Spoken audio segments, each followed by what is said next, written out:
নমস্কার, আমি আচার্য উত্তম শাস্ত্রী। আমার চ্যানেলে আপনাদের সকলকে স্বাগত। আজকের বিষয় হচ্ছে জ্যোতিষশাস্ত্রে সবথেকে খারাপ রাশি কোনটি। দেখুন, আপনি কি জানেন যে জ্যোতিষশাস্ত্রে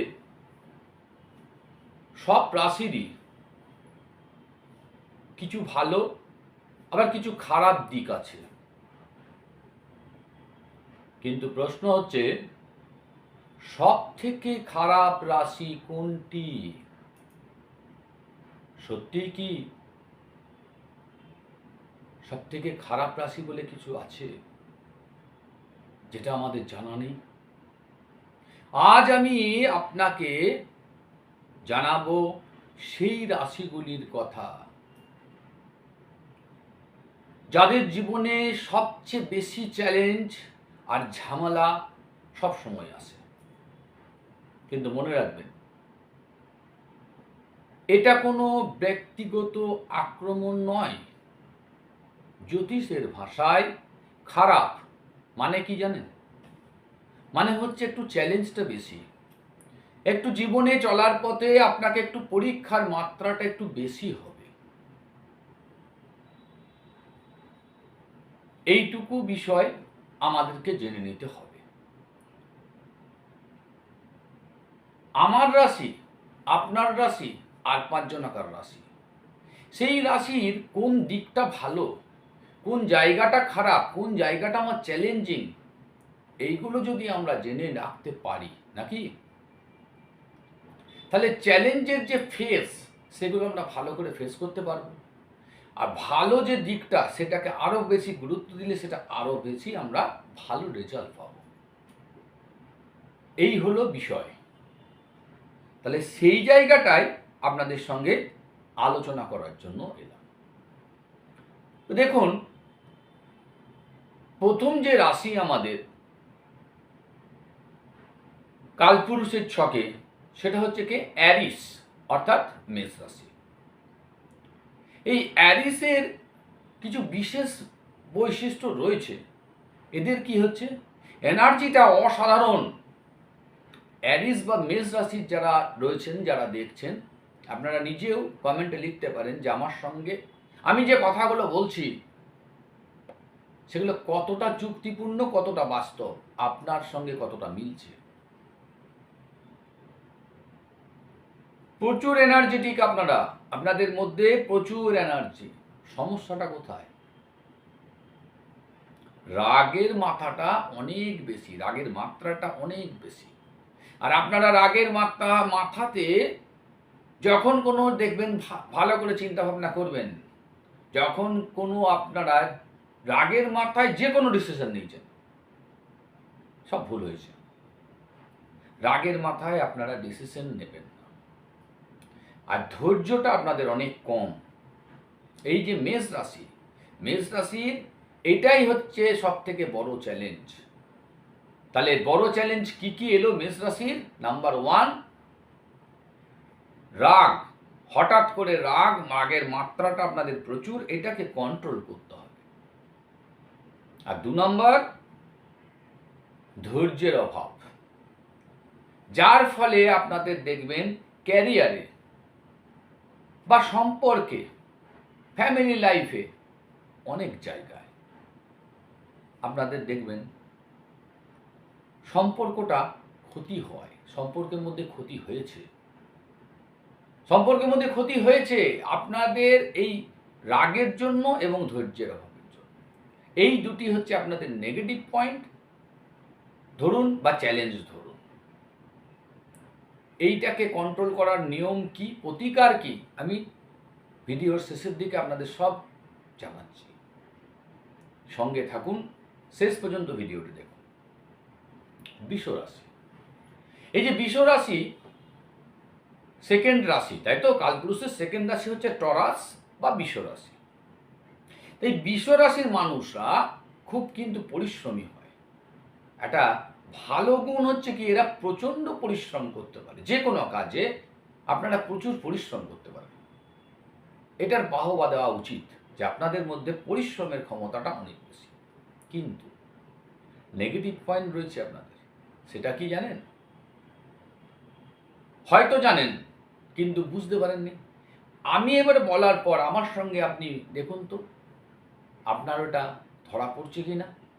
যদি আপনার মধ্যে সেটা ধরা পড়ে, ম্যাচিং হয় আপনার সঙ্গে, যে হ্যাঁ আমি ঠিক বলছি, অবশ্যই কমেন্টে লিখুন। নেগেটিভ পয়েন্টটা কি জানেন? আপনাদের না জেদ প্রচুর, প্রচণ্ড জেদি আপনারা। নতুন পরিস্থিতিতে মেনে নিতে আপনাদের খুব কষ্ট হয়। নতুন পরিস্থিতি যখনই আসবে না, আপনারা সেই পুরনোটাকে সঙ্গে মিলাবার চেষ্টা করেন, যার ফলে আপনাদের একটা সমস্যা হয়। ফলে জীবনে কি হয়, বহু সুযোগ আসে আপনাদের, সত্ত্বেও কিন্তু আপনারা ঠিকঠাক এগোতে পারেন না, ঠিকঠাক এগোতে পারেন না। ঠিক আছে? তো এই গেল আপনার বৃষ রাশির। এরপর দেখুন কর্কট রাশির আসছি। আসছি আমরা, সেটা হচ্ছে কর্কট রাশি বা ক্যান্সার।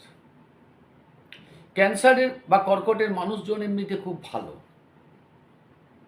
কিন্তু এতটাই ভালো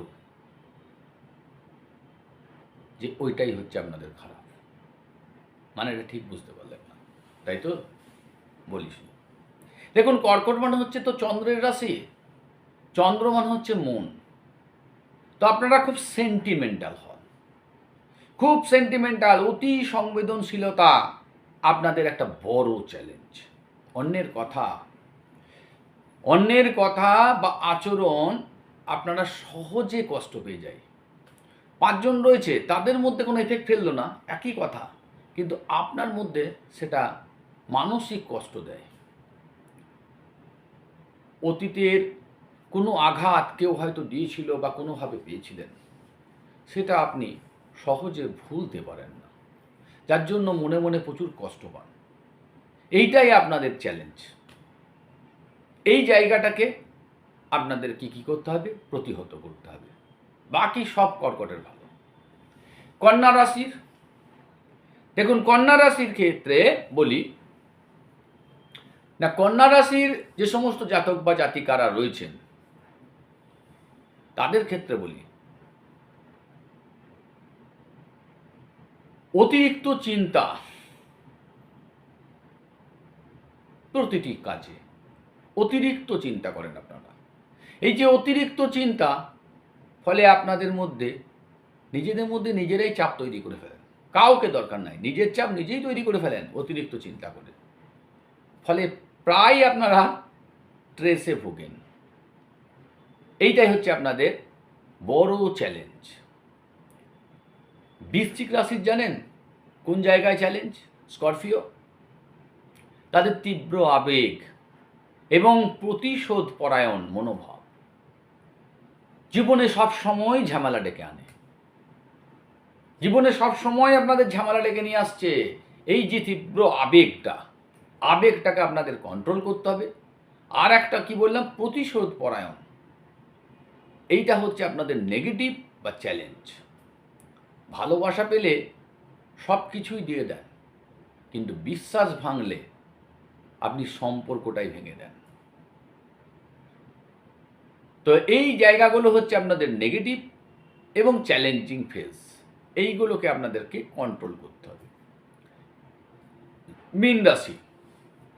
মীন রাশির যে মানুষজন রয়েছেন তাদের ক্ষেত্রে তারা কীরকম, মানে তাদের চ্যালেঞ্জিং ফেজটা কোন জায়গায়? স্বপ্নবিলাসী মীনরা অনেক সময় বাস্তব জীবনটাকে এড়িয়ে চলার চেষ্টা করেন।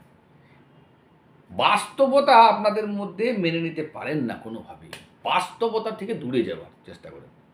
এর ফলে জীবনের প্রয়োজনীয় যে সমস্ত সিদ্ধান্ত নেওয়ার, সেগুলোকে অনেক দেরি করে ফেলেন। এটাই হচ্ছে মীন রাশির বিরাট চ্যালেঞ্জ। বুঝতে পারছেন?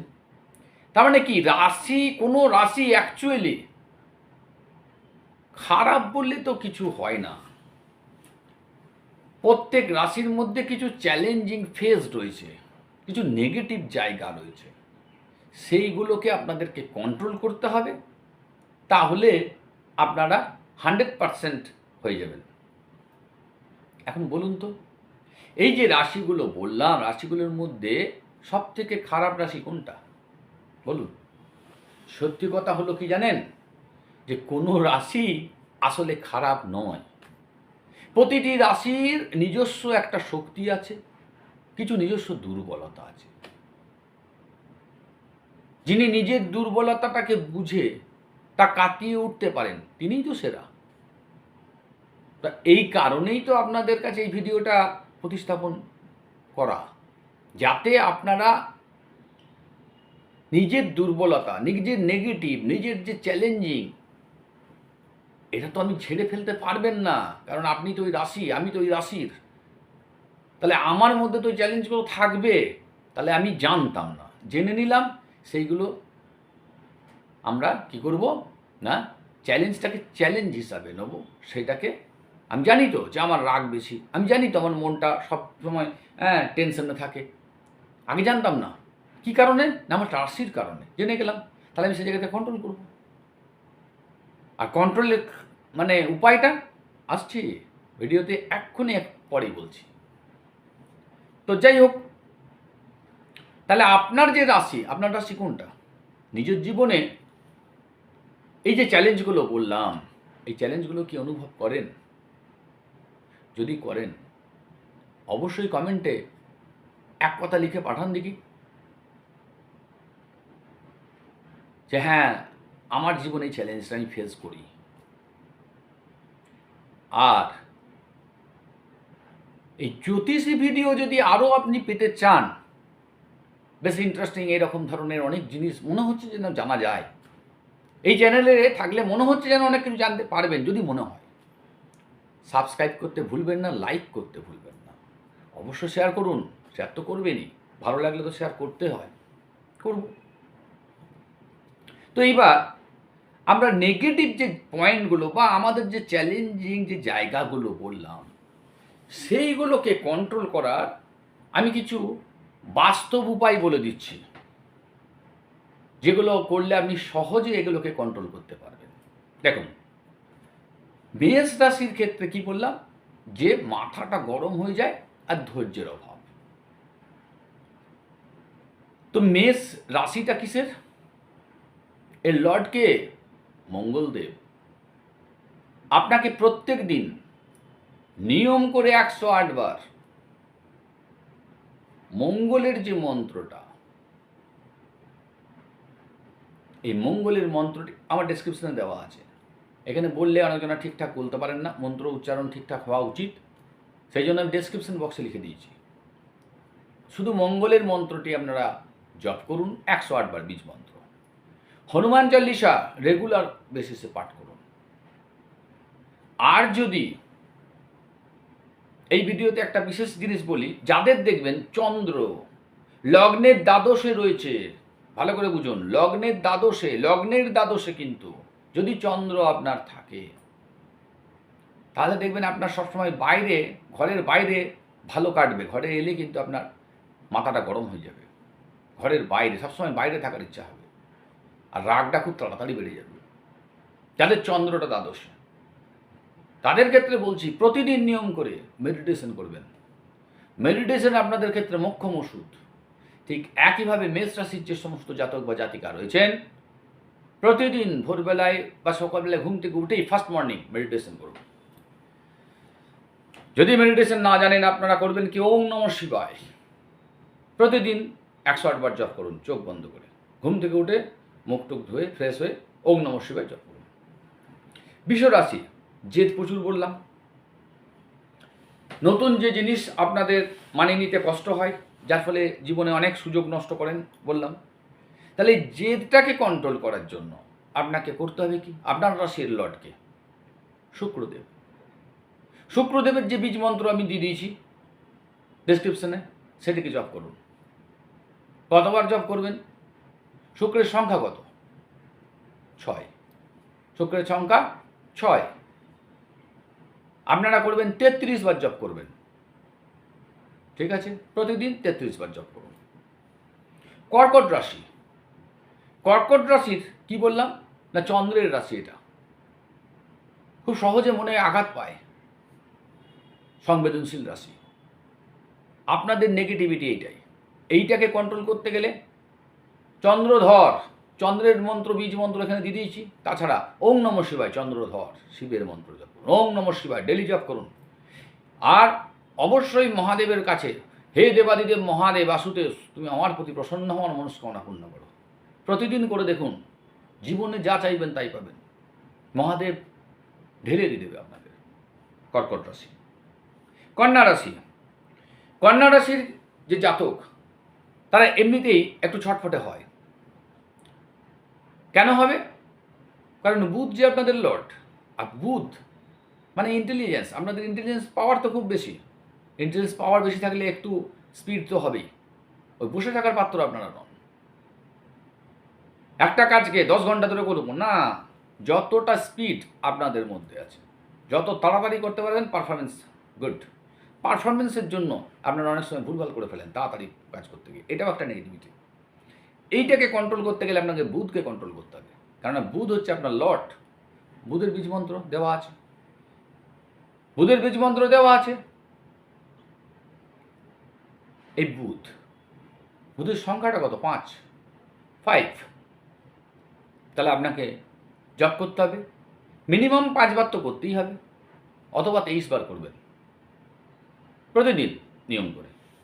এই যে বৃশ্চিকের সম্বন্ধে বলেছি, কি বলেছি? না তীব্র আবেগ, তাই তো, আর প্রতিশোধ পরায়ণ। এইটাকে কন্ট্রোল করতে, এইটাই আপনাদের নেগেটিভ, এটাই আপনাদের চ্যালেঞ্জ। এটাকে কন্ট্রোল করতে হবে। তাহলে বৃশ্চিকের লর্ডকে মঙ্গল, আর মঙ্গল মানে তো একটু তীব্র আক্রমণ তো হবেই। সেই মঙ্গলের বীজ মন্ত্র দেওয়া আছে, ওটা আপনার জপ করুন রেগুলার বেসিসে। এটা জপ করুন। মঙ্গল মানে 9, তাহলে আপনারা করবেন হয় 18 বার করুন, নাহলে 108 বার করুন, কোনো সমস্যা নেই। মীন রাশি। মীন রাশির সব থেকে নেগেটিভিটি কী বললাম? যে বাস্তবকে এড়িয়ে চলার চেষ্টা করে, যার জন্য যে কোনো জিনিস অনেক লেটে হয়, অনেক লেটে। তো এইটাই আপনাদের নেগেটিভিটি। তাহলে এইটাকে আপনাকে কন্ট্রোল করতে গেলে বৃহস্পতির যে জাতক, সেটা হচ্ছে মীন। তার মানে মীনের যে আপনার লর্ড গুরুদেব বৃহস্পতি, তাহলে গুরুদেবের মন্ত্র জপ করতে হবে। ওম গুরুবে নমঃ মন করলেও আপনি জপ করতে পারেন 108 বার। ওম গুরুবে নমঃ। যারা গুরু নিয়েছেন গুরু মন্ত্র জপ করুন। আর অতি অবশ্যই যেহেতু দ্বাদশ রাশি, মেডিটেশন করতেই হবে। মেডিটেশন না পারলে কি করবেন? ওম নমঃ শিবায় প্রতিদিন, বা গুরু মন্ত্র প্রতিদিন চোখ বন্ধ করে জপ করুন সকালবেলা ঘুম থেকে উঠে। তারপরে আপনারা কি রেজাল্ট পাচ্ছেন আমাকে জানান। আশা করছি আপনাদের চ্যানেলটি ভালো লাগছে। যদি ভালো লাগে, যে জিনিসগুলো বললাম বাস্তবের সঙ্গে যদি আপনাদের সঙ্গে মেলে, অতি অবশ্যই কমেন্টে জানান। হর হর মহাদেব চ্যানেলে কমেন্টে লিখুন। ধন্যবাদ। আজকের মতন এখানে, পরের ভিডিওতে আপনাদের সঙ্গে আবার দেখা হবে।